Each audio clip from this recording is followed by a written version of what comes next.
Welcome to the channel students. तो आज हम इस वीडियो में एक्सप्लेन करने वाले हैं रिडोक्स रिएक्शंस के बारे में। इस वीडियो में आपका रिडोक्स रिएक्शंस का कंप्लीट यूनिट होने वाला है। फुल चैप्टर आपको इस वीडियो में मिल जाएगा और सभी टॉपिक्स की टाइम स्टैम्प्स आपको डिस्क्रिप्शन बॉक्स में मिल जाएंगी। आप लोग वहां से उन्हें जाकर देख सकते हैं और डायरेक्ट जिस टॉपिक को आपको रीड करना है उस पर आप सीधा जा सकते हैं। तो इस पूरी वीडियो में हमें ये सभी टॉपिक्स देखने को मिलेंगे जिसमें कि हमारा पूरा चैप्टर हो जाएगा। सबसे पहले हम ऑक्सीडेशन एंड रिडक्शन के बारे में जानेंगे और साथ में ही ऑक्सीडाइजिंग यहाँ पर एजेंट्स क्या होते हैं, रिड्यूसिंग एजेंट्स क्या होते हैं, उनके बारे में जानेंगे। सेकंड, हम इसमें रिडोक्स रिएक्शन को as a electron exchange processes की फॉर्म में डिस्कशन करेंगे। फिर हम ऑक्सीडेशन नंबर को सोल्व करना सीखेंगे या फिर ऑक्सीडेशन स्टेट भी हम इसे बोल देते हैं। देन हम यहाँ पर types of the redox reaction के बारे में बात करेंगे जिसमें कि combination, decomposition, displacement and the disproportionation reactions के बारे में बताया जाएगा। फिर हम यहाँ पर change of oxidation state in the redox reaction में ऑक्सीडेशन नंबर कैसे चेंज होता है उसके बारे में हम यहाँ पर एक्सप्लेन करेंगे।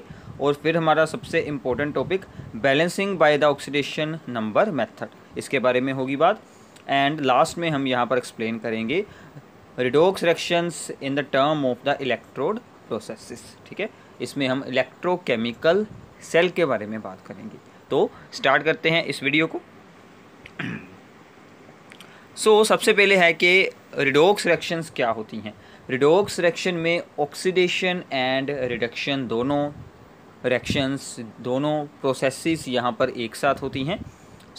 It is an oxidation reduction reaction and is a type of that reaction which involves the transfer of electrons between two species. यहाँ पर टू स्पेसिस के बीच इलेक्ट्रॉन्स का एक्सचेंज होता है। ये इसमें सबसे इम्पोर्टेंट बात होती है। जो स्पेसिस इलेक्ट्रॉन्स को लॉस करती है उसकी ऑक्सीडेशन होती है और जो इलेक्ट्रॉन्स को गेन करती है उसकी रिडक्शन होती है। और इसी के कारण इसमें स्पेसिस की ऑक्सीडेशन स्टेट्स भी चेंज हो जाती हैं। ऑक्सीडेशन रिडक्शन रिएक्शंस को हम बोल देते हैं रिडोक्स रिएक्शन और इनमें क्या होता है, इलेक्ट्रॉन्स का ट्रांसफ़र होता है। ये दो बातें आप लोगों को याद रखनी है। नाउ ऑक्सीडेशन क्या होती है।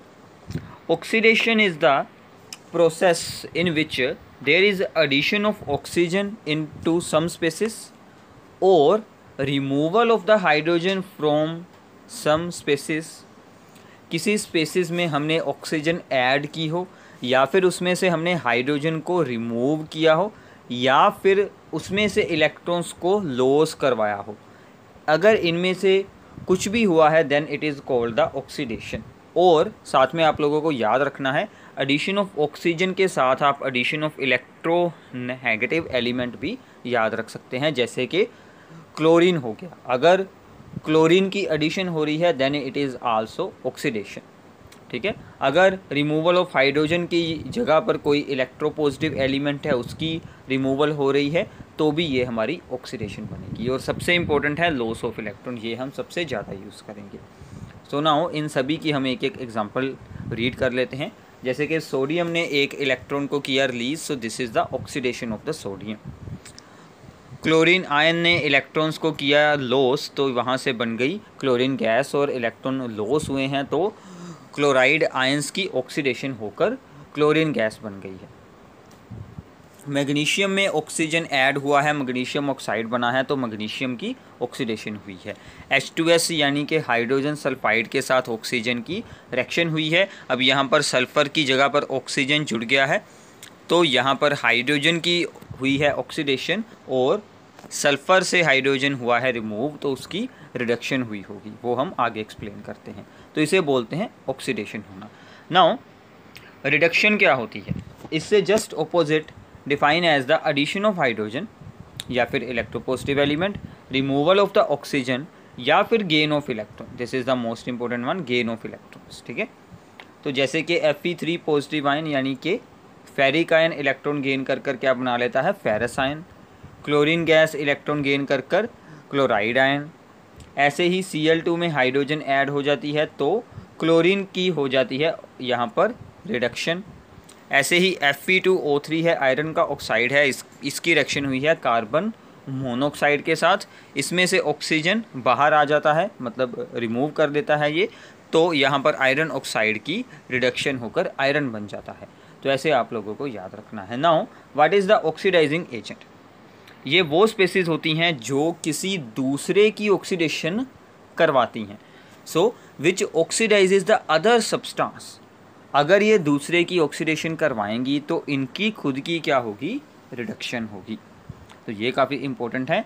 ऑक्सीडाइजिंग एजेंट है, ये दूसरे की ऑक्सीडेशन करवाएगा, खुद की इसकी रिडक्शन होगी। आगे की एग्जांपल्स में मैं इनके बारे में आपको बताता हूँ।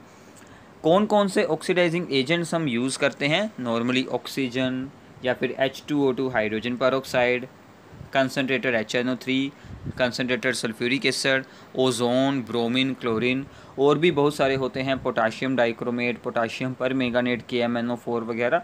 ऐसे बहुत सारे ऑक्सीडाइजिंग एजेंट्स होते हैं। ठीक है। Next is the reducing agent. जो दूसरे की रिडक्शन करवाए, खुद की ऑक्सीडेशन हो जाए, उन्हें हम बोलते हैं रिड्यूसिंग एजेंट्स। जैसे कि hydrogen, carbon monoxide, carbon, sodium, या फिर यहाँ पर हैलोजन एसिड्स आ जाएंगे, HBr, HI, या फिर सल्फ़र डाइऑक्साइड। सल्फ़र डाइऑक्साइड के बारे में आप लोग अगले साल अच्छे से रीड करने वाले हैं। इसके दोनों बिहेवियर होते हैं, ऑक्सीडाइजिंग भी एंड रिड्यूसिंग भी। ठीक है। सो अब इनकी कुछ एग्जांपल्स में मैं आपको बताता हूँ कि ऑक्सीडाइजिंग एजेंट क्या है, रिडक्शन कैसे होती है। ठीक है। सो this is an example. H2S की रिएक्शन हुई है ऑक्सीजन के साथ, तो बना है सल्फ़र एंड वाटर। ठीक है। अब यहाँ पर आप लोगों को ध्यान से देखना है। तो सल्फ़र का हाइड्रोजन हो गया रिमूव, तो सल्फ़र की क्या हुई? ऑक्सीडेशन, क्योंकि उसका हाइड्रोजन रिमूव हो गया। ऑक्सीजन ने हाइड्रोजन अपने साथ जोड़ लिया, गेन कर लिया, वहाँ पर एडिशन ऑफ हाइड्रोजन हुआ है। सो ऑक्सीजन की क्या हुई है? रिडक्शन।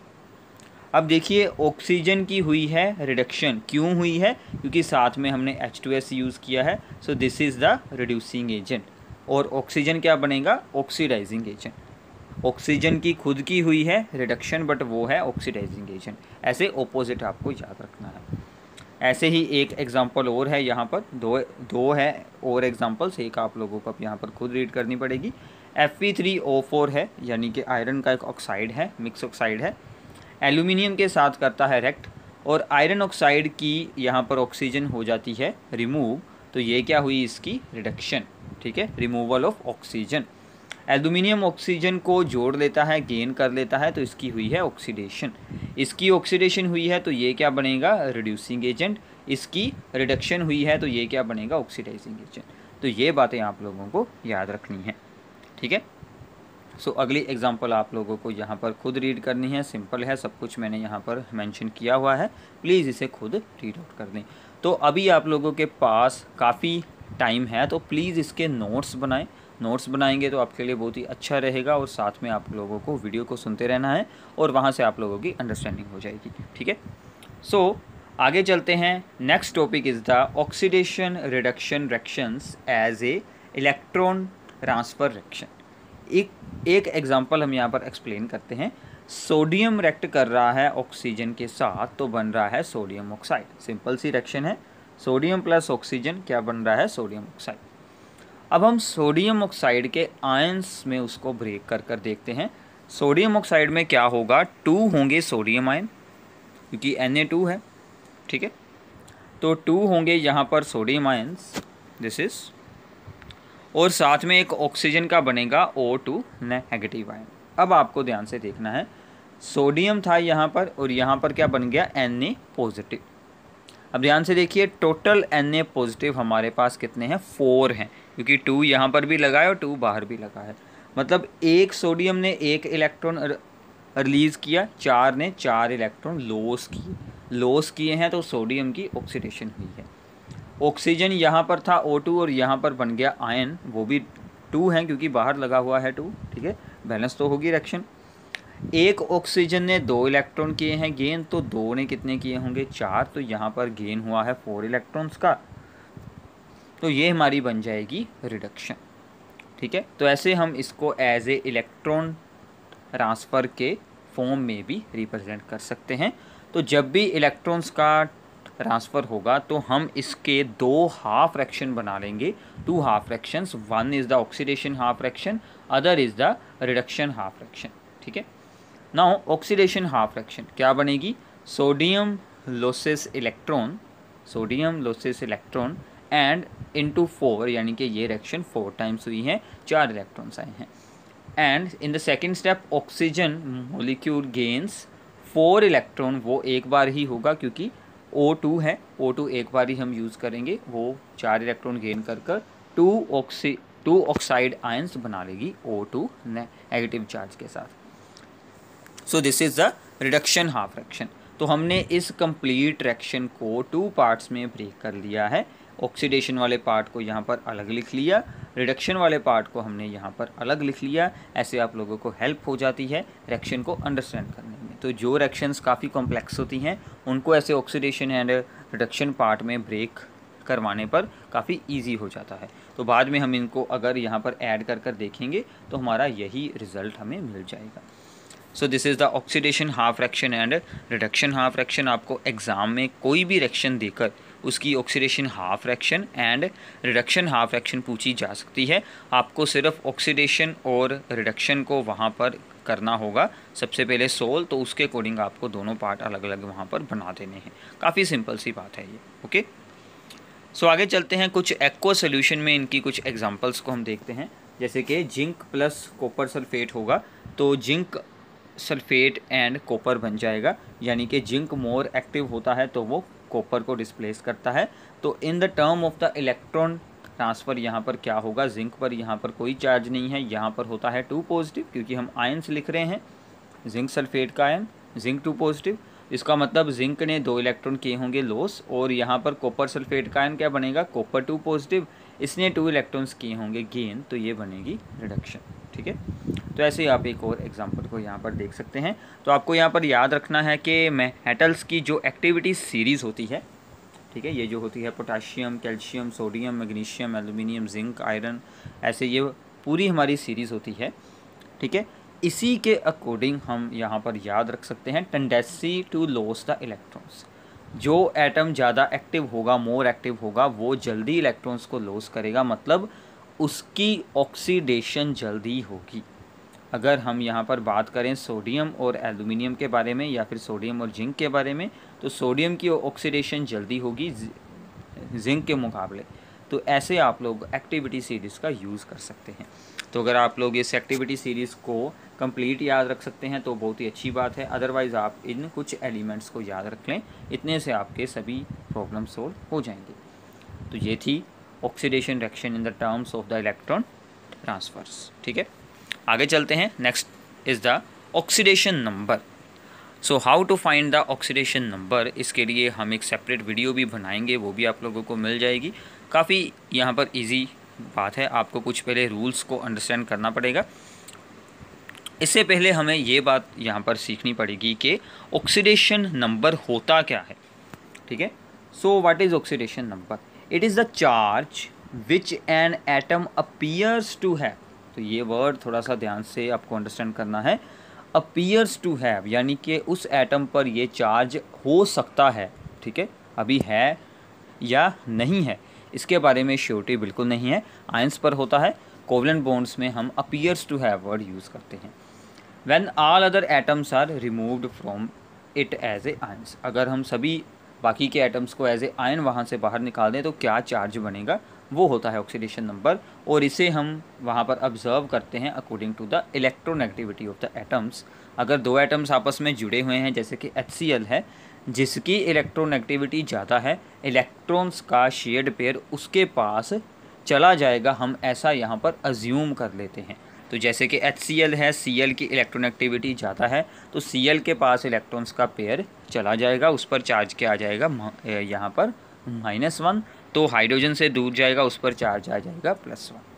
ठीक है, सो oxidation number is a fictitious charge. ये एक फिक्टिशियस चार्ज होता है इन द कोवलेंट स्पेसिस, मतलब एक्चुअल में वहाँ पर कोई चार्ज नहीं होता।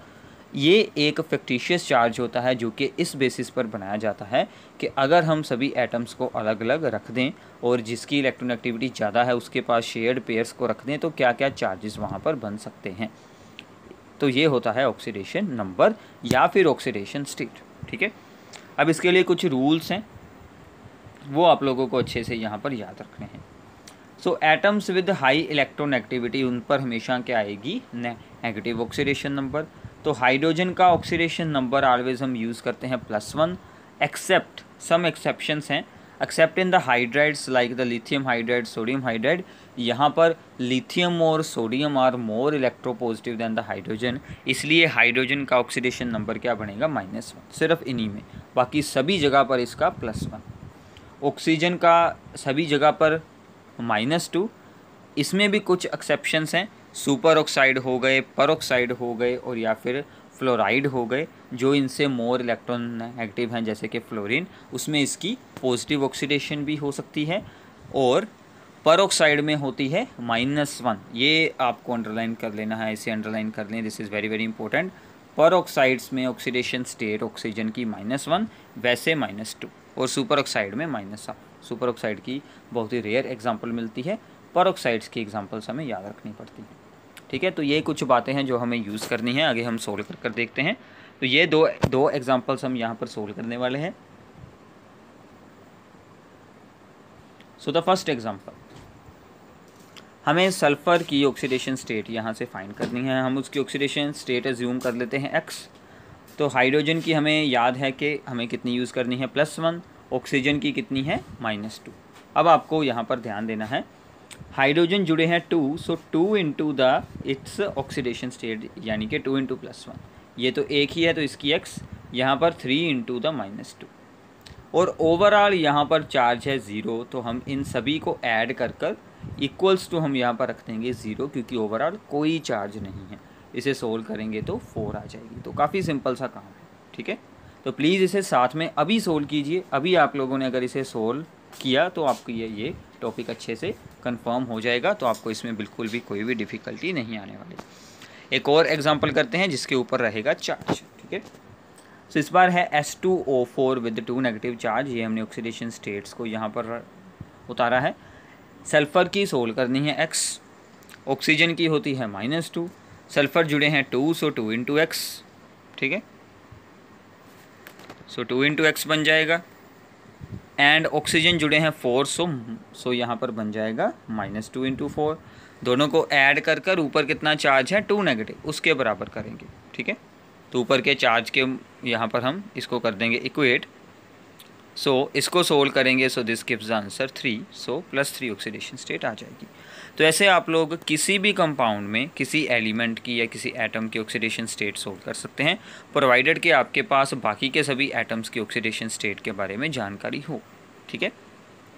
सो this is very very important, मैं आपको फिर से बता रहा हूँ, साथ साथ में सोल्व करते जाएँ। यहाँ पर कुछ स्पेशल केसेस हैं, कुछ स्पेशल एग्जाम्पल्स हैं। सबसे पहला है कैरोस एसिड H2SO5। इसकी स्ट्रक्चर्स आप लोगों को याद रखनी होगी। यहाँ पर एक होता है परऑक्साइड बॉन्ड, जब ऑक्सीजन का बॉन्ड हो that is called the peroxide bond, और उसमें ऑक्सीडेशन स्टेट ऑक्सीजन की लगती है -1।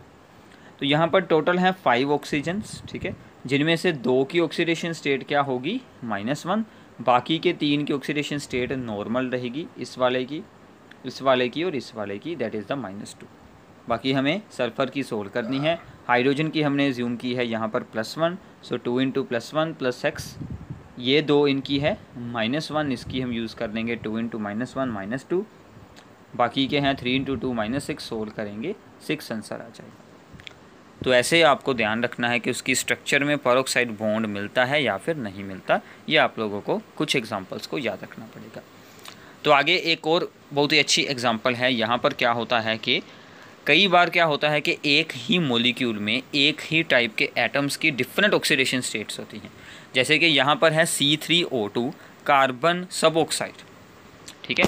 यहाँ पर हैं टोटल 3 कार्बन एटम्स, जो कार्बन एटम्स तो जुड़े हैं ऑक्सीजन के साथ, उनका ऑक्सीडेशन स्टेट है +2, और जो इनके बीच जुड़ा है उसकी है 0। तो इसका आप लोगों को अच्छे से यहाँ पर ध्यान रखना है कि ऐसा क्यों हुआ है। ध्यान से देखिए, मैंने आपको बताया था कि इलेक्ट्रोनेगेटिविटी का हमें यहाँ पर ध्यान रखना है।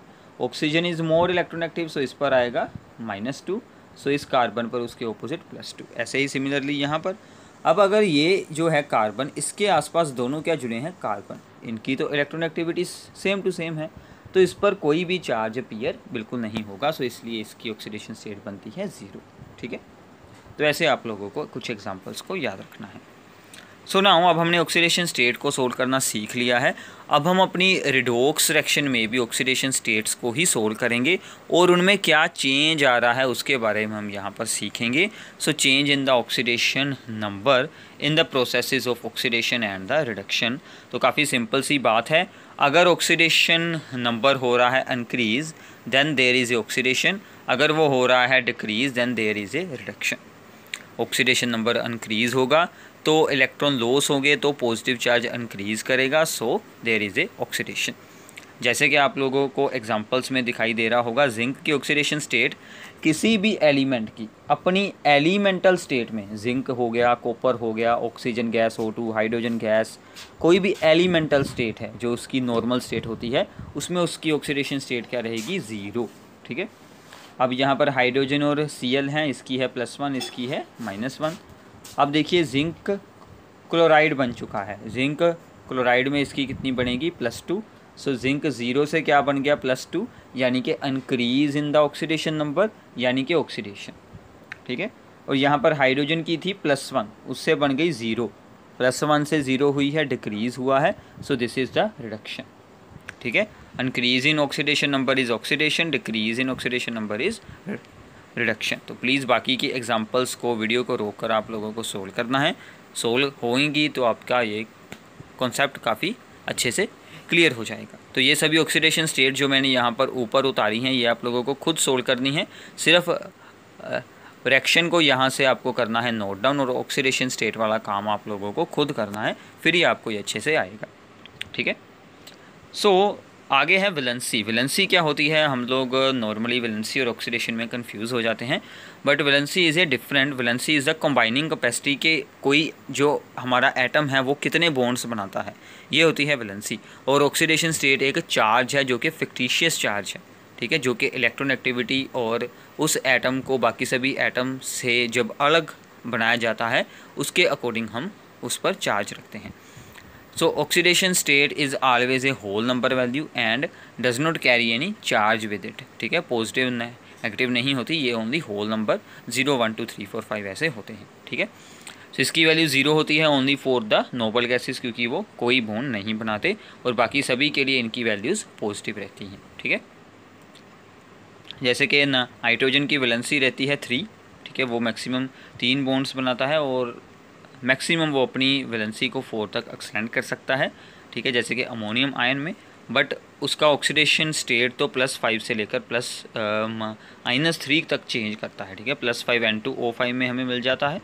ठीक है, और बाकी बहुत सारी एग्जांपल्स होती हैं जिसमें ये सभी ऑक्सीडेशन स्टेट्स हमें देखने को मिलती हैं। ठीक है, तो ये होता है difference between the valency and oxidation number या फिर ऑक्सीडेशन स्टेट। ठीक है, so the next topic is, कुछ हम NCERT की प्रॉब्लम्स को यहाँ पर एक्सप्लेन करते हैं। उन्होंने हमसे ये पूछा है कि justify that the reaction is redox reaction, and हमें साथ में देखना है कौन ऑक्सीडाइजिंग है और कौन रिड्यूसिंग एजेंट है यहाँ पर। तो सभी की ऑक्सीडेशन स्टेट्स हमें सोल्व करनी है और बाद में हमें चेक करना है कि इंक्रीज़ हुआ है या फिर नहीं हुआ है। ठीक है, सो दिस इज़ कॉपर 2 ऑक्साइड था, कॉपर 2 सल्फाइड था, तो यहाँ पर था कॉपर और यहाँ पर था सल्फर ऑक्साइड। ठीक है, कॉपर की यहाँ पर है +1, यहाँ पर भी है +1, यहाँ बन गई 0, यानी कि यहाँ पर क्या हुआ है, डिक्रीज़। सो डिक्रीज़ का केस क्या होगा, दैट इज़ द रिडक्शन। तो इसमें हुई है रिडक्शन। अब यहाँ पर देखिए सल्फ़र की है यहाँ पर -2 और यहाँ पर है +4, so there is a increase by 6, so this is the oxidation. So बस आपको सिर्फ इतना ही यहाँ पर बताना था ऑक्सीडेशन, साथ में आपको लिख देना है increase in the oxidation number, decrease in the oxidation number, तो इसलिए ये बन गई रिडक्शन। ठीक है, सो काफ़ी सिंपल सी प्रॉब्लम है ये। आगे चलते हैं types of the redox reaction पर। तो यहाँ पर हमारे पास सबसे पहली रिडॉक्स रिएक्शन की है type, that is the combination reaction. तो इसमें क्या होगा, this is a reaction in which 2 और more substances combine to form single substance. ये हमने बेसिक डेफिनेशन कॉम्बिनेशन रिएक्शंस की बहुत बार पहले रीड की है। तो दो या दो से ज़्यादा सब्सटेंसेस कंबाइन होकर एक सिंगल सब्सटेंस बनाएंगे।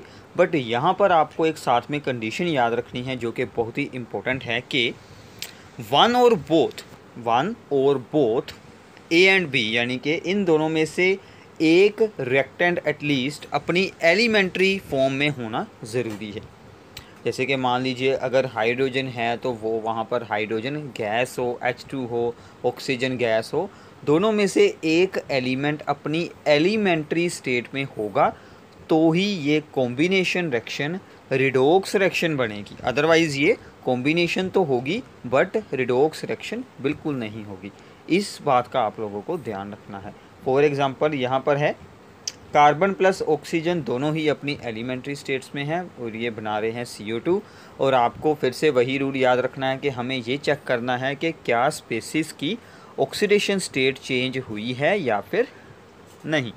कार्बन की है यहाँ पर 0 और यहाँ पर CO2 में होती है +4। ऑक्सीजन अपनी एलिमेंट्री स्टेट में है, यहाँ पर है 0 और वहाँ पर उसकी बन गई है -2। ऐसे ही मीथेन ऑक्सीजन के साथ रिएक्ट करती है यानी कि इसकी होती है कंबशन, तो उसमें भी आप ये एग्जांपल यहाँ पर दे सकते हैं। ठीक है, सो नाउ आगे चलते हैं। बट एक बात का आप लोगों को ध्यान रखना है, this is not a combination reaction. ये यहाँ पर कॉम्बिनेशन की एग्जांपल बिल्कुल नहीं है, ये वैसे एक रिडॉक्स रिएक्शन की एग्जांपल है। तो आपको ओनली इसी एग्जांपल को याद रखना है। Next is the decomposition reaction. ठीक है, डिकम्पोजिशन रिएक्शन का मतलब क्या होता है कि जब वन कंपाउंड ब्रेक होकर टू और मोर सिंपलर कंपाउंड्स को जनरेट करता है। ठीक है, तो इसमें भी हमारे पास सेम कंडीशन है कि जो सब्सटेंस ब्रेक होकर बाद में फॉर्म होंगे उनमें से एटलीस्ट वन एलिमेंट्री स्टेट में हो तो ही ये रिडॉक्स रिएक्शन बनेगी। अदरवाइज़ वो डिकम्पोजिशन तो होगी बट रिडॉक्स रिएक्शन बिल्कुल नहीं होगी। तो एग्जांपल यहाँ पर है वाटर ब्रेक होकर यहाँ पर हाइड्रोजन एंड ऑक्सीजन बना रहा है। ऐसे ही अगर हम एक और एग्जांपल यहाँ पर देखते हैं, कैल्शियम कार्बोनेट को अगर हम हीट करते हैं वो कैल्शियम ऑक्साइड एंड CO2 बनाता है। सो this is not a redox reaction, क्योंकि आप लोग यहाँ पर ऑब्जर्व कर देखें कैल्शियम की ऑक्सीडेशन स्टेट यहाँ पर थी +2 और यहाँ पर भी है +2। ठीक है, कार्बन की यहाँ पर भी थी +4 और यहाँ पर भी +4 है, ऑक्सीजन की भी -2 है। किसी भी यहाँ पर एलिमेंट की ऑक्सीडेशन स्टेट बिल्कुल नहीं चेंज हुई। सो this is A decomposition reaction but this is not a redox reaction. आपको एग्ज़ाम में ऑप्शंस दिए जाएंगे कुछ भी MCQ में और उनमें से आपको ये पूछा जाएगा कि क्या ये रिडॉक्स रिएक्शन है या फिर नहीं है, तो आपको उसे सोल्व करना सीख लेना है। ठीक है, third example is the third type of reaction is the displacement reaction. This is important. Displacement में क्या होता है कि नॉर्मली हम क्या रीड करते हैं कि जो मोर रिएक्टिव कोई एटम होता है या फिर आयन होता है वो अपने से लेस रिएक्टिव जो एटम होता है उसको डिस्प्लेस कर देता है। तो यहाँ पर क्या होगा कि व्हेन वन आयन और atom in a compound replaced by an ion और अदर एलिमेंट, जैसे कि यहाँ पर Z ने क्या किया है, Z ने X को यहाँ से रिप्लेस कर दिया है, तो X आ गया है बाहर और यहाँ पर बन चुका है ZY। अब इसमें सबसे पहली हमारी टाइप होगी जब कोई मेटल डिस्प्लेस होता है। सो मेटल डिस्प्लेसमेंट, जैसे कि कॉपर सल्फेट के साथ हम रिएक्ट करवाते हैं जिंक को, तो जिंक कॉपर को कर देता है डिस्प्लेस। तो आप सभी की ऑक्सीडेशन स्टेट फाइंड करें, ये रिएक्शन हम बहुत बार पहले रीड कर चुके हैं। सो this is an example of the metal displacement reaction. ऐसे ही यहाँ पर आयरन और एल्यूमिनियम का केस है, ये भी हमने पहले रीड की हुई है। ठीक है, सो इसमें एक जनरल सा रूल होता है, मैंने आपको इसी वीडियो में पहले भी बताया है कि more active metal displaces the less active metal depending upon the activity series. जिसकी एक्टिविटी ज़्यादा होगी वो अपने से लेस एक्टिव को डिस्प्लेस कर देगा। ठीक है, सो इसी में बी पार्ट क्या होगा कि जब कोई नॉन मेटल डिस्प्लेस होता है, नॉन मेटल में हम जनरली हाइड्रोजन को ही डिस्प्लेस करवाते हैं, तो जब कोई नॉन मेटल डिस्प्लेस होता है तो सबसे पहली एग्जांपल हम सोडियम मैग्नीशियम यानी कि अल्कली और अल्केलाइन अर्थ मेटल्स के साथ किसी भी वाटर या फिर किसी भी एसिड में से हम हाइड्रोजन को डिस्प्लेस करवा सकते हैं, तो हाइड्रोजन गैस बाहर निकलती है और उनके हाइड्रोक्साइड्स बन जाते हैं। सो this is an example of the non metal displacement reaction. या फिर हम किसी लेस रिएक्टिव मेटल की रिएक्शन जब वाटर के साथ करते हैं तो उसे हमें हीट करना पड़ता है, क्योंकि उसकी रिएक्टिविटी लो है। तो जनरली आयरन के लिए तो हमें स्टीम प्रोड्यूस करनी पड़ती है, फ्री रिएक्शन होती है, तो इसमें भी डिस्प्लेसमेंट हो जाती है। या फिर metal displaces the hydrogen from N acid. तो मेटल्स जो होते हैं वो किसी भी एसिड में से, जो भी एक्वा सोल्यूशन बनाते हैं एसिड्स, उनमें से हाइड्रोजन को डिस्प्लेस करवा देते हैं। तो ये भी इसकी एक एग्जांपल है। तो ये सभी नॉन मेटल्स की डिस्प्लेसमेंट, नॉन मेटल यानी कि हाइड्रोजन की यहाँ पर डिस्प्लेसमेंट हो रही है सभी में। तो ये बात आप लोगों को याद रखनी है, ठीक है। सो प्लीज़ अपने अपने नोट्स बना लें साथ में। अगर आप लोग इसके नोट्स बनाएंगे तो आपको काफ़ी इस चैप्टर को यहाँ पर अंडरस्टैंड करने में आपकी काफ़ी यहाँ पर हेल्प हो जाएगी। तो बाकी आप लोग इन नोट्स को रीड करने के लिए हमारे नीचे डिस्क्रिप्शन में से हमारी साइट को ओपन कर देख सकते हैं। आपको वहाँ पर सभी इम्पोर्टेंट मटेरियल मिल जाएगा। इसके बाद इसी में हम एक और बहुत ही इम्पोर्टेंट टॉपिक को एक्सप्लेन कर रहे हैं, डिस्प्लेसमेंट रिएक्शन के अंडर ही है, reactivity of the non metals. तो जैसे कि मेटल्स में हम एक्टिविटी सीरीज़ को एक्सप्लेन करते हैं, वैसे भी हम नॉन मेटल्स में भी रिएक्टिविटी सीरीज़ बना सकते हैं। तो इसमें जनरली हम हैलोजेंस के बारे में बात करते हैं। तो हैलोजेंस में फ्लोरीन सबसे ज़्यादा रिएक्टिव होता है और सबसे लेस रिएक्टिव होता है यहाँ पर आयोडीन। तो मतलब आपको सबसे पहले इस बात को अंडरस्टैंड करना होगा कि जो फ्लोरीन है, यानी कि जो यहाँ पर नॉन मेटल्स हैं, वो क्या होते हैं, वो होते हैं ऑक्सीडाइजिंग एजेंट्स। क्यों होते हैं? क्योंकि वो इलेक्ट्रॉन को गेन करते हैं, ठीक है। फ्लोरीन एक इलेक्ट्रॉन को गेन कर अपना एक आयन बनाता है, ठीक है, F नेगेटिव आयन। मतलब उसकी खुद की रिडक्शन हो रही है और वो दूसरे की ऑक्सीडेशन ही करवाएगा। So therefore these are oxidizing agents. तो इनमें से फ्लोरीन की ऑक्सीडाइजिंग पावर सबसे ज़्यादा होगी, यानी कि F2 की। यहाँ पर 2 बन जाएंगे और 2 इलेक्ट्रॉन्स गेन होंगे। So F2 is the strongest oxidizing agent among the halogens, ठीक है। तो इसका मतलब क्या है कि जो फ्लोरीन है वो उसके बाद जितने भी आयंस आते हैं, क्लोराइड, ब्रोमाइड, आयोडाइड, उन सभी को ऑक्सीडाइज करवा सकता है। यानी कि अगर मैं फ्लोरीन के साथ यहाँ पर X की जगह पर आप चाहे यूज़ कर लें Cl नेगेटिव, तो उसका क्या बना देगा, वो Cl2 बना देगा। ऐसे ही वो Br आयन का क्या बना देगा, Br2 बना देगा। इन सभी को ऑक्सीडाइज कर सकता है। ऐसे ही अगर हम यहाँ पर फ्लोरीन की जगह पर यूज़ कर देते हैं क्लोरीन, तो वो अपने से बाद वाले यानी कि ब्रोमीन और आयोडीन को ऑक्सीडाइज करवा सकता है। तो ऐसे यहाँ पर भी एक हमारे पास एक्टिविटी सीरीज़ की तरह ही बन जाती है, ठीक है। Also chlorine can displace bromide and iodide, वो उन दोनों को ऑक्सीडाइज करवा सकता है, ठीक है। सो इसका मतलब है कि जो फ्लोरीन आयंस हैं वो जो हैं उनको अगर हमने ऑक्सीडाइज यहाँ पर करवाना हो तो उसके लिए हमें यहाँ पर इलेक्ट्रोलाइसिस मेथड्स को यूज़ करना पड़ता है, क्योंकि ये खुद सबसे स्ट्रॉन्ग ऑक्सीडाइजिंग एजेंट है among the non metallic halogens, ठीक है, उनके बीच में से।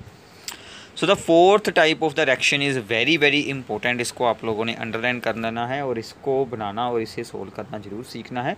That is the disproportionation reaction, ठीक है।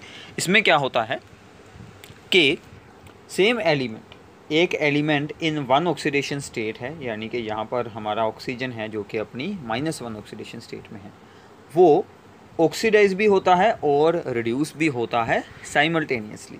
मतलब एक ही रिएक्शन के अंदर उसकी ऑक्सीडेशन भी होती है और उसकी रिडक्शन भी होती है। मतलब उसका ऑक्सीडेशन नंबर इंक्रीज़ भी होता है और उसका ऑक्सीडेशन नंबर डिक्रीज़ भी होता है। आप इस एग्जांपल को इजीली देख सकते हैं। यहाँ पर था हमारे पास हाइड्रोजन पर-ऑक्साइड, उसमें इसकी ऑक्सीडेशन स्टेट थी -1, उससे बना वाटर, यहाँ पर बन गई इसकी ऑक्सीडेशन स्टेट -2, फिर बनी ऑक्सीजन जहाँ पर है ऑक्सीडेशन स्टेट 0। तो ऐसे इसकी ऑक्सीडेशन स्टेट्स चेंज हो रही है, इंक्रीज एंड डिक्रीज बोथ हो रहे हैं within the same reaction. So these type of reactions are called the disproportionation reaction. Examples आपको बहुत सारी इनकी मिल जाएंगी, तो हम आगे कुछ और एग्जांपल्स इनकी देखते हैं जो कि एनसीईआरटी में से हैं। तो एक है यहाँ पर फॉस्फोरस की, ये बहुत ही इंपॉर्टेंट रिएक्शन है। ग्रुप नंबर 15 का एलिमेंट है फॉस्फोरस। इसको जब हम यहाँ पर अल्कली सोल्यूशन में यानी कि सोडियम हाइड्रोक्साइड के सोल्यूशन में ऐड करते हैं, तो इससे क्या होता है, एक तो बन जाती है फॉस्फाइन और दूसरा बन जाता है H2PO2 आयन, ठीक है। यानी कि इसके साथ सोडियम जुड़ा होता है, तो यहाँ पर भी सोडियम जुड़ा होता है। ये हमने आयनिक इक्वेशन यहाँ पर यूज़ की है। तो अब आपको यहाँ पर क्या याद रखना है, क्या यहाँ पर इम्पोर्टेंट है कि यहाँ पर फॉस्फोरस की ऑक्सीडेशन स्टेट है 0, यहाँ पर हो गई -3, यानी कि यहाँ पर क्या हुई है, रिडक्शन। यहाँ पर देखें तो ये इंक्रीज़ हो रही है, +1 हो गई, तो यहाँ पर हुई है ऑक्सीडेशन। ठीक है, सो this is the type of the disproportionation reaction. ऐसे ही अगली रिएक्शन है जो हमारी, जिसमें कि सल्फ़र है वो चेंज होकर एक बार बना रहा है सल्फाइड और दूसरी बार यहाँ पर बना रहा है H2O3 आयन। ठीक है, तो ऐसे आप इसकी और भी बहुत सारी एग्जांपल्स को याद रख सकते हैं। ये वाली ज़रूर याद रखिएगा और एक जो हमने ऊपर की थी वो वाली ज़रूर याद रखिएगा। ठीक है, तो इसमें भी आपके लिए कुछ MCQs बन सकते हैं, बहुत ही इम्पोर्टेंट। तो हम इसके बाद कुछ MCQs की वीडियोस की सीरीज़ भी आपके लिए ज़रूर बनाएंगे, उसमें आपको सभी चैप्टर्स के MCQs मिल जाएंगे, उसके साथ आपके अच्छे से प्रैक्टिस हो जाएगी। ठीक है, सो मैं आपको एक बार फिर से बता दूं कि वीडियो के डिस्क्रिप्शन में आपको सभी टॉपिक्स की टाइम स्टैम्प्स मिल जाएंगे, आप डायरेक्टली उन टॉपिक्स पर जंप कर सकते हैं, तो आपको वीडियो को यूज़ करना काफ़ी यहाँ पर ईजी हो जाएगा। ठीक है, एक और एग्ज़ाम्पल है यहाँ पर, क्लोरीन भी जो है वो यहाँ पर डिसप्रपोर्शनेट हो सकती है। Cl2 थी, इससे बना ClO1 नेगेटिव आयन और साथ में बना क्लोराइड आयन। ठीक है, तो अब आपको यहाँ पर ये बात का ध्यान रखना है, जो इसमें एक इम्पोर्टेंट बात है कि ये जो रिएक्शन यहाँ पर दी गई है, ये सब कुछ हमने NCERT में से यूज़ किया है, क्योंकि ये कुछ पार्ट उसका बहुत ही इम्पोर्टेंट था, तो इसलिए हमने इसे भी अपनी वीडियो में इंक्लूड किया है। ठीक है, तो ये जो यहाँ पर हमने बनाए हैं कंपाउंड्स, ये जो हैं वो ब्लीचिंग एजेंट्स की तरह यूज़ किए जाते हैं। That is the hypochloride ion है जो ClO नेगेटिव। ठीक है, ये formed in this reaction oxidizes the colour bearing stains, ये स्टेन्स की ऑक्सीडेशन करवाकर उनके रंग को हटा देता है। Therefore it is an bleaching agent, तो इसे ब्लीचिंग एजेंट की तरह यूज़ किया जाता है, तो इसका यूज़ भी आपको एग्ज़ाम में पूछा जा सकता है। ठीक है, एंड यहाँ पर एक और बहुत इम्पोर्टेंट बात है कि क्लोरीन के जैसे यहाँ पर क्लोरीन की डिस्प्रपोर्शनेशन हो रही है, वैसे ही ब्रोमीन और आयोडीन की भी हो जाती है, बट फ्लोरीन की डिस्प्रपोर्शनेशन बिल्कुल नहीं होती, क्योंकि फ्लोरीन जो है वो अपनी ऑक्सीडेशन स्टेट 0 और -1 ही दिखा सकता है, उसकी पॉजिटिव ऑक्सीडेशन स्टेट बिल्कुल नहीं बनती, इसलिए उसकी डिस्प्रपोर्शनेशन रिएक्शन बिल्कुल नहीं हो सकती। इस बात का आप लोगों ने ध्यान रखना है। आपको क्या पूछा जा सकता है कि अमंग द जो भी हमारे पास हाइड्रोजन्स होते हैं, कौन सा हाइड्रोजन है जिसकी डिस्प्रपोर्शनेशन रिएक्शन नहीं होती, दैट इज़ द फ्लोरीन। अगर आप इस रिएक्शन को ध्यान से देखें, यहाँ पर भी ऑक्सीडेशन स्टेट है -1 और यहाँ पर भी होगी -1, दोनों में सेम है, सो इसकी डिस्प्रपोर्शनेशन रिएक्शन बिल्कुल नहीं होगी। ये बात आप लोगों को ध्यान से याद रखनी है यहाँ से। ठीक है, तो इसके साथ एक सोल्व्ड प्रॉब्लम है हमारी NCERT में से, this is very important. Which of the following species do not show the disproportionation reaction. हमें यहाँ पर सिंपली ये चेक करना है जो कि क्लोरीन है। ठीक है, क्लोरीन अपनी ऑक्सीडेशन स्टेट्स को -1 से लेकर टू द +7 तक चेंज कर सकता है, जो उनका यहाँ पर नंबर ऑफ वैलेंस इलेक्ट्रॉन्स होते हैं 7, वहाँ तक वो अपनी ऑक्सीडेशन स्टेट को चेंज कर सकता है। तो इनमें से जिस स्पेसिस में कोई भी एक्सट्रीम ऑक्सीडेशन स्टेट होगी, यानी कि या होगी यहाँ पर -1 या होगी +7, उनकी डिस्प्रपोर्शनेशन रिएक्शन बिल्कुल नहीं होगी, क्योंकि वो या तो डिक्रीज़ हो सकती हैं या फिर इंक्रीज़ हो सकती हैं, वो बोथ डिक्रीज़ एंड इंक्रीज़ बिल्कुल नहीं हो सकती। तो अगर आप इनको सोल्व कर यहाँ पर देखेंगे तो ये जो स्पेसिस है इसमें ऑक्सीडेशन स्टेट क्या आएगी +7, तो ये इससे आगे इंक्रीज़ बिल्कुल नहीं हो सकती, ये सिर्फ डिक्रीज़ हो सकती है, तो इसलिए इसकी डिस्प्रपोर्शनेशन रिएक्शन नहीं हो सकती। बाकी सभी की हो सकती है, क्योंकि वो इंक्रीज़ भी कर सकती हैं और डिक्रीज़ भी कर सकती हैं। तो ऐसे आप लोगों को यहाँ पर ये देखना होगा कि कौन डिस्प्रपोर्शनेट यहाँ पर हो सकता है। ठीक है,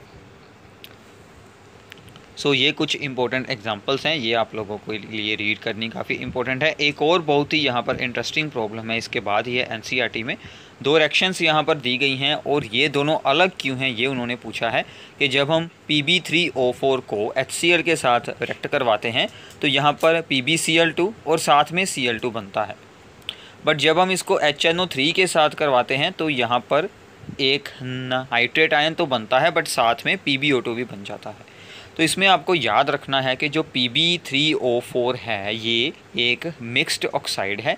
इसमें दो पार्ट होते हैं, PbO एंड PbO2, ठीक है। PbO2 में जो Pb होता है इसकी ऑक्सीडेशन स्टेट होती है +4, और जो अपनी स्टेबल ऑक्सीडेशन स्टेट यानी कि +2 में चेंज होने की उसकी जो वहाँ पर टेंडेंसी होती है, मतलब कि वो खुद रिड्यूस होता है और दूसरे को वो ऑक्सीडाइज करता है, मतलब PbO2 is an oxidising agent. तो इसके कारण ही वो यहाँ से Cl को ऑक्सीडाइज करवाकर Cl2 बना देता है, ठीक है। बट जो यहाँ पर HNO3 है वो तो खुद ही ऑक्सीडाइजिंग एजेंट है, इसलिए PbO2 इसको ऑक्सीडाइज बिल्कुल नहीं करवा पाता, इसलिए वो PbO2 वैसे ही यहाँ पर बन जाता है। तो ऐसे आप इसका आंसर यहाँ से अंडरस्टैंड ज़रूर कर सकते हैं। तो इसे प्लीज़ आप लोग इसमें से रीड करना है, यहाँ से करें, अदरवाइज़ आप लोग इसे NCERT में से भी रीड कर देख सकते हैं। मैं एक बार आप लोगों को दिखा देता हूँ। तो यहाँ पर एसिड बेस रिएक्शन होती है और रिडॉक्स रिएक्शन होती है। HCl के केस में दोनों रिएक्शंस होती हैं।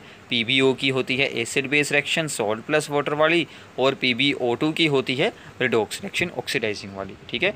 बट दूसरे के केस में ओनली रिडॉक्स रिएक्शन ही सिर्फ यहाँ पर एसिड बेस रिएक्शन होती है, रिडॉक्स वाली बिल्कुल नहीं होती, इसलिए दोनों रिएक्शंस यहाँ पर अलग अलग होती हैं, ठीक है। तो ये कुछ प्रॉब्लम्स आपके साथ शेयर करना बहुत ही इंपॉर्टेंट था, क्योंकि ऐसी प्रॉब्लम्स आपको रिडॉक्स रिएक्शन में से ज़रूर पूछी जा सकती हैं, ठीक है।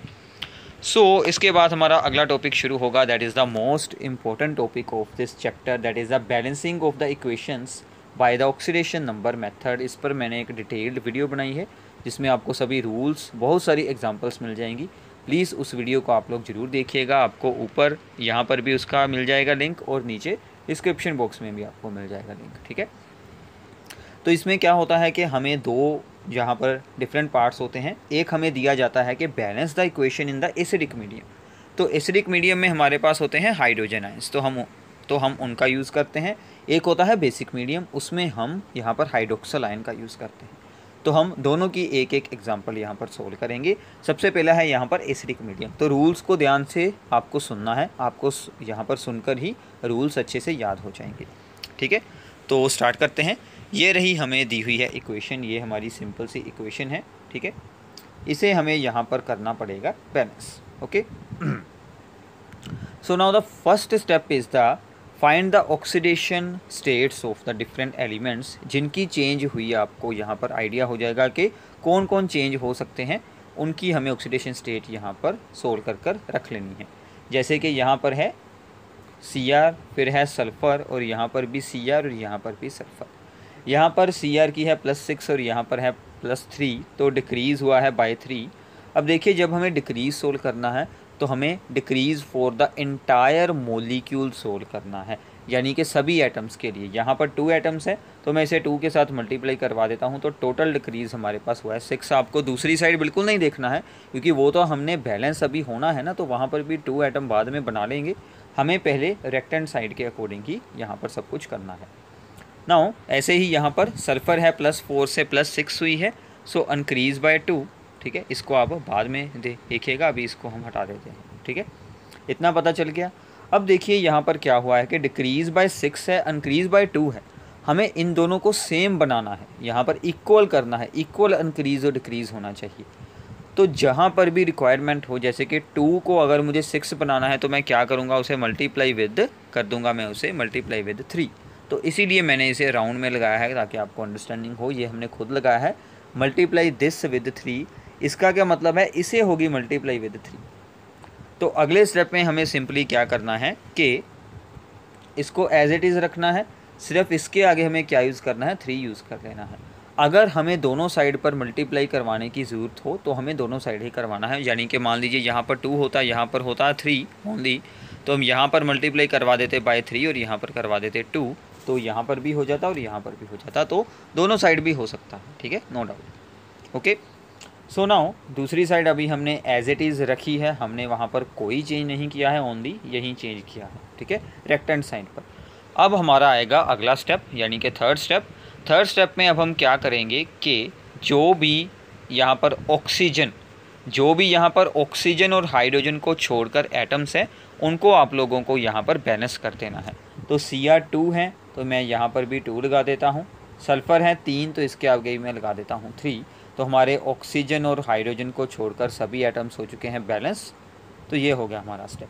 नाउ इसके बाद बहुत सारे स्टूडेंट यही मिस्टेक करते हैं कि वो ऑक्सीजन और हाइड्रोजन को बैलेंस करना शुरू कर देते हैं, बट जो रूल्स है उनके अकॉर्डिंग हमें चार्ज बैलेंस करना है। So balance the charge by H positive ions. तो ये स्टेप आप लोगों को याद रखना है। अब चार्ज कैसे बैलेंस करना है, ठीक है, ध्यान से देखिए। तो हम इसका चेंज कर लेते हैं कलर। सो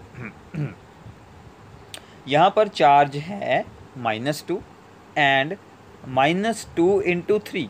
तो टोटल कितना हुआ, 3 into -2 that is the -6 and -2 यानी कि -8। सो हमारी रेक्टेंड साइड पर टोटल कितना चार्ज है, -8। दूसरी साइड पर सोल्व करते हैं, +6 एंड -6। टोटल कितना हुआ, +6 -6 0। तो यहाँ पर है 0, ठीक है। अब आप लोगों के पास है यहाँ पर H पॉजिटिव आयंस। तो H पॉजिटिव आयंस के केस में आपको क्या याद रखना है, जिस साइड पर चार्ज की वैल्यू लेस है, यहाँ पर है लेस क्योंकि माइनस में है, तो हम यहाँ पर required number of H positive ions को ऐड करेंगे ताकि यहाँ पर भी 0 चार्ज बन जाए। तो मैं यहाँ पर 8 प्लस करूँगा, यानी कि +8 पॉजिटिव हमने यहाँ पर किए हैं ताकि यहाँ पर भी 0 चार्ज बन जाए। यानी कि जो यहाँ पर आएगा 2 पॉजिटिव हो, 3 पॉजिटिव हो, या फिर माइनस में छोटी वैल्यू हो, या फिर उससे बड़ी वैल्यू हो, उसी के अकॉर्डिंग आपको चार्ज को बैलेंस रखना है। याद क्या रखना है, अगर एसिडिक मीडियम है तो हम हाइड्रोजन पॉजिटिव आयंस को ही यूज़ करेंगे। ये बात को आपको अच्छे से याद कर देना है, ठीक है। तो इस स्टेप में आपका चार्ज बैलेंस हो जाएगा, ठीक है, ओके। तो प्लीज़ आप लोगों को सुनना है, रूल्स को सुनेंगे तो आपको अच्छे से रूल्स एक बार ऐसे, तो आपको ऐसे आ जाएंगे कि आप कोई भी रिएक्शन को अच्छे से सोल्व कर सकते होंगे, ठीक है। सो द लास्ट स्टेप अब हमारा क्या बचा है, अब हमें ध्यान रखिएगा एसिडिक मीडियम में हमें ऑक्सीजन एटम्स को बैलेंस करना है। तो बहुत सारे स्टूडेंट्स क्या करते हैं कि हाइड्रोजन को बैलेंस करना शुरू कर देते हैं, तो वहाँ से सब कुछ हमारी हो जाती है गड़बड़, ठीक है। तो हमें ऑक्सीजन को बाय यूजिंग वाटर के साथ बैलेंस करना है, ये भी बात का ध्यान रखना है। अब देखिए इस साइड पर कितने ऑक्सीजन है, 7।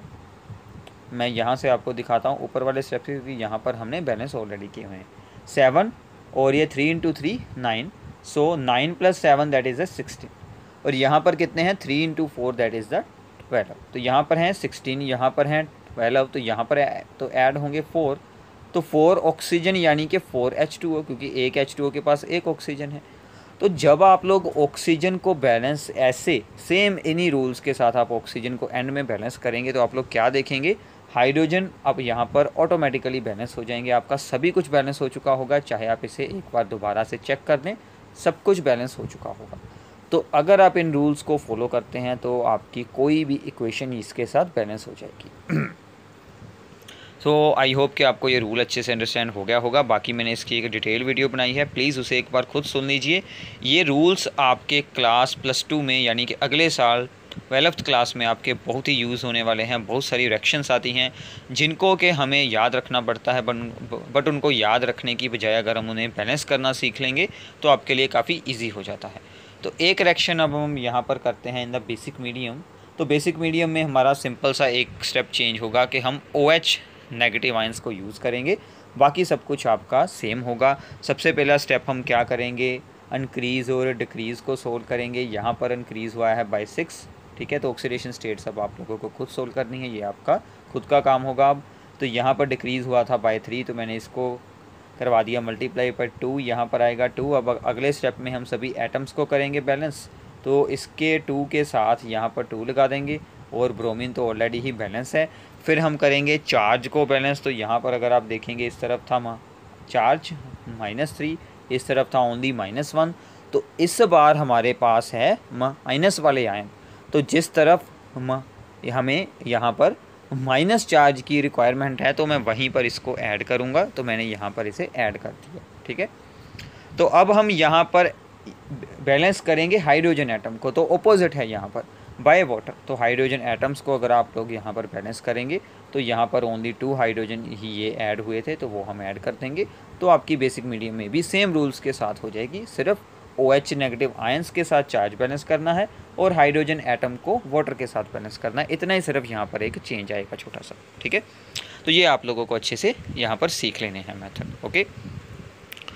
हमारा अगला टॉपिक रहेगा यहाँ पर redox reaction and electrode processes. ठीक है, तो नॉर्मली जो होता है वो हमारे एनसीईआरटी का जो इस साल का स्पेशली हमारा सिलेबस है, यहीं तक आपका जो है वो चैप्टर है। बट आप अगर किसी भी कम्पिटिटिव एग्ज़ाम के लिए इस चैप्टर की वीडियो को यूज़ कर रहे हैं और अगर आपके स्टेट बोर्ड में ये सभी टॉपिक्स इंक्लूड किए गए हैं और या फिर आपके स्कूल में इन टॉपिक्स को भी रीड करवाया गया है, तो आप लोगों को ये भी सुन लेने हैं।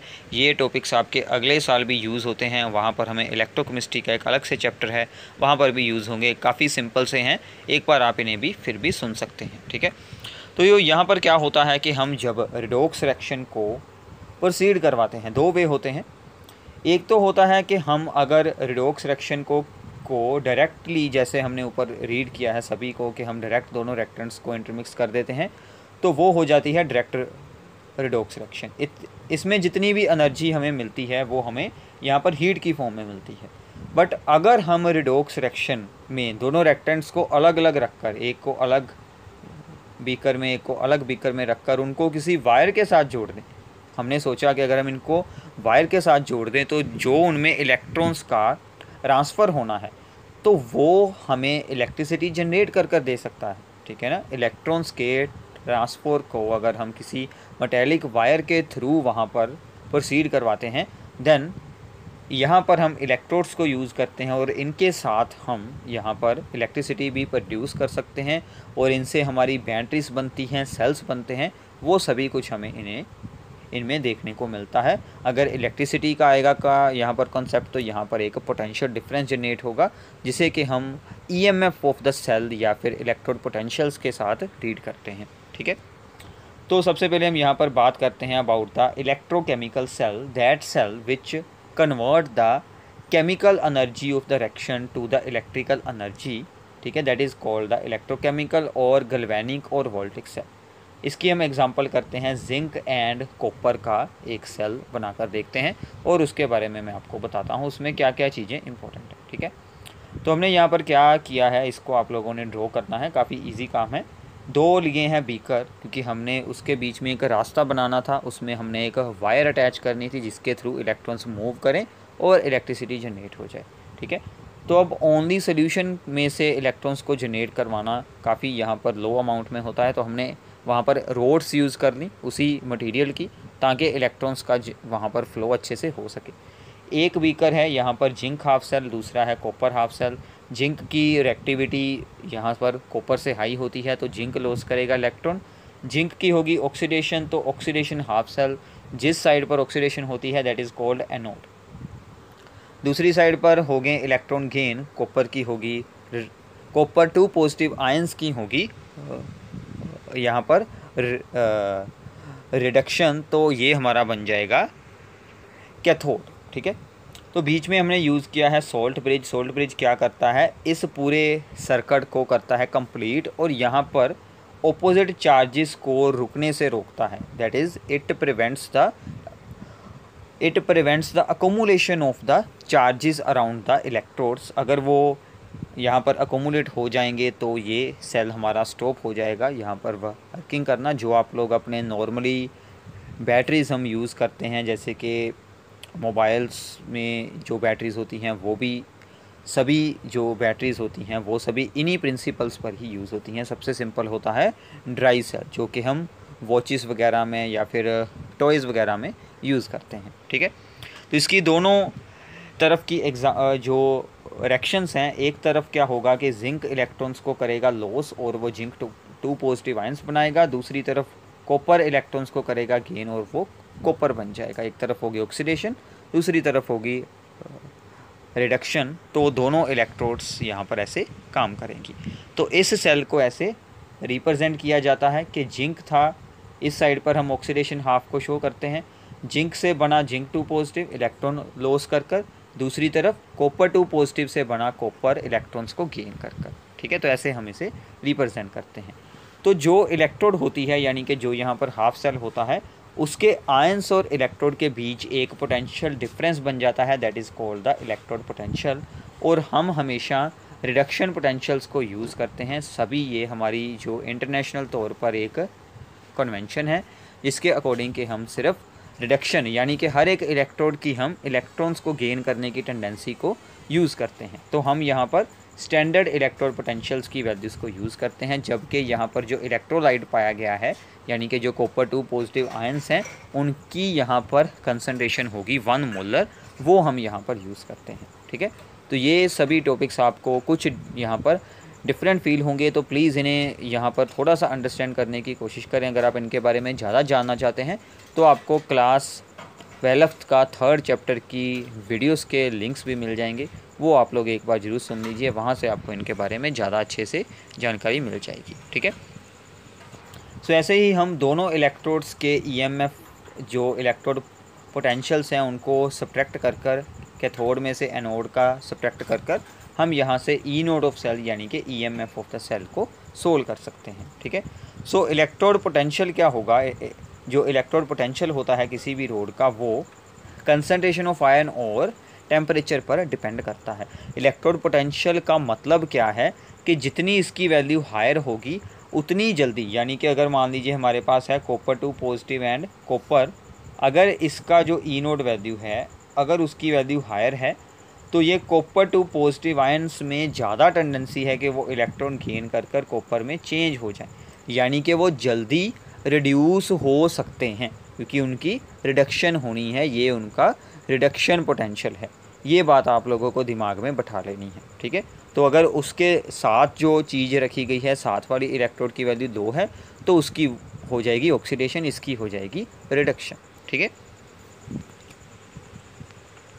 तो हम क्या करते हैं, सभी इलेक्ट्रोड पोटेंशियल्स की वैल्यूज़ को एक यहाँ पर इंक्रीजिंग और डिक्रीजिंग ऑर्डर में रख देते हैं, उन्हें हम बोलते हैं इलेक्ट्रोकेमिकल सीरीज़। उसके काफ़ी यूजेस होते हैं, काफ़ी एप्लीकेशंस होती हैं, हम उनको यूज़ कर कर उनकी रिएक्टिविटी के बारे में बात कर सकते हैं कि कौन कितनी जल्दी इलेक्ट्रॉन्स को गेन करेगा, कौन यहाँ पर हम उनका EMF सोल्व कर सकते हैं, रिएक्शन को देख सकते हैं कि होगी या फिर नहीं होगी।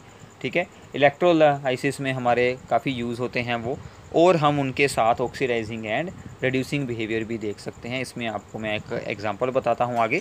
ठीक है, कि हम ऑक्सीडाइजिंग और रिड्यूसिंग बिहेवियर हम कैसे देखेंगे। और एक बात याद रखिएगा कि EMF हमेशा पॉजिटिव होता है किसी भी रिएक्शन के लिए, तो अब ये चीज़ आपको अच्छे से याद रखनी है। ठीक है, ई नोड वैल्यू जितनी ज़्यादा नेगेटिव होगी उतनी जल्दी ये जो M है ये इलेक्ट्रॉन्स को लॉस करेगा और ये हम अपना यहाँ पर आयन बना देगा। अगर वो जल्दी इलेक्ट्रॉन लॉस कर देगा तो मतलब वो दूसरे की क्या करेगा, रिडक्शन, उतना ही स्ट्रॉन्ग वो रिड्यूसिंग एजेंट होगा।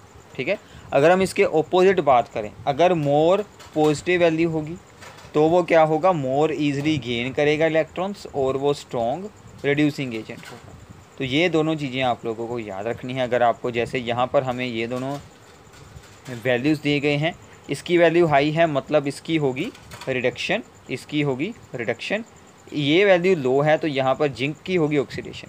ऑक्सीडेशन हमेशा जो इस साइड पर चीज़ होगी उसकी होगी, वो अपने आयंस बनाएगा ऑक्सीडाइज होकर, तो ये बनाएगा या यहाँ से अपने आयंस को चेंज कर देगा इनटू द कॉपर। तो ऐसे आप लोगों को इन एग्जांपल्स को याद रखना है। तो ये था आपके लिए complete chapter of the redox reaction. I hope कि आप लोगों को अच्छे से अंडरस्टैंडिंग होगी। प्लीज़ इस वीडियो को अच्छे से अपने फ्रेंड्स के साथ शेयर करें ताकि हम आपके लिए ऐसी और भी वीडियोस को बनाते रहें इन फ्यूचर। और हमारे चैनल को आप लोगों को सपोर्ट करना है, सब्सक्राइब करना है, वीडियो को लाइक करना है, शेयर करना है ज़्यादा से ज़्यादा, और प्लीज़ नीचे कमेंट बॉक्स में अपने व्यूज़ को ज़रूर शेयर करना है। Thanks for watching this video.